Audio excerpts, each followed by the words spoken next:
22 तारखेला श्रीरामांच्या जन्मभूमीमध्ये अयोध्येला श्रीराम लल्लाचं स्थापना, राम मंदिराची परत पुनरुभारणी पूर्ण झाल्यानंतर रामलल्लांची स्थापना त्या ठिकाणी होणार आहे। आणि अशा एका पवित्र सणाला संपूर्ण देश आणि जगभरामध्ये प्रभू श्रीरामांच्या बद्दलची अस्मिता, त्यांच्याबद्दलचा आदर व्यक्त करण्यासाठी ठिकठिकाणी आपल्या आपल्या परीनं सर्वसामान्य माणसं त्यांचा पुरस्कार, त्यांची छायाचित्र वेगवेगळ्या पद्धतीनं या ठिकाणी काम करतायत।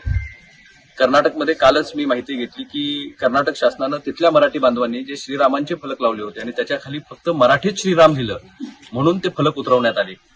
जाती धर्माच्या पलीकडे पाहण्याची संस्कृती ही खऱ्या अर्थानं देशाची आहे। तिथलं शासन असेल, तिथलं प्रशासन असेल, इतकं दडपशाहीचं आणि एखाद्या भाषिकांच्या विषयी इतका द्वेष असायचं कारण नाही।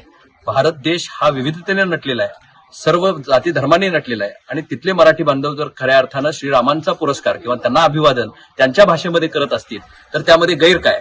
आणि हे जर त्या शासनाला समजत नसेल तर निश्चितपणे महाराष्ट्र असेल, इतर राज्यांमध्ये असेल, अशा खऱ्या अर्थानं वृत्तीचा आम्ही सर्वजण धिक्कार करतो। सामाजिक सलोखा जपला पाहिजे, सामाजिक सद्भावना जपली पाहिजे। त्याचबरोबर भाषिक प्रांतवाद हे याच्यामध्ये न पडता श्रीराम हे जातीपाती भाषेपेक्षा पलीकडचे आहेत। श्रीरामांनी कधीच या ठिकाणी ते सर्व बहुजन समाजाचे आहेत आणि तशा मर्यादा पुरुषोत्तम रामाच्या मंदिराची उभारणी करत असताना संपूर्ण देश एकसंघपणे या ठिकाणी काम करतोय।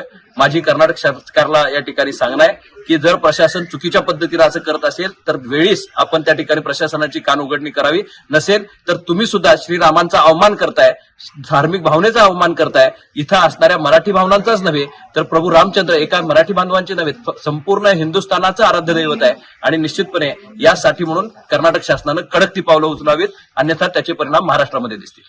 जय श्रीराम। बाबा, खमंग म्हणजे काय?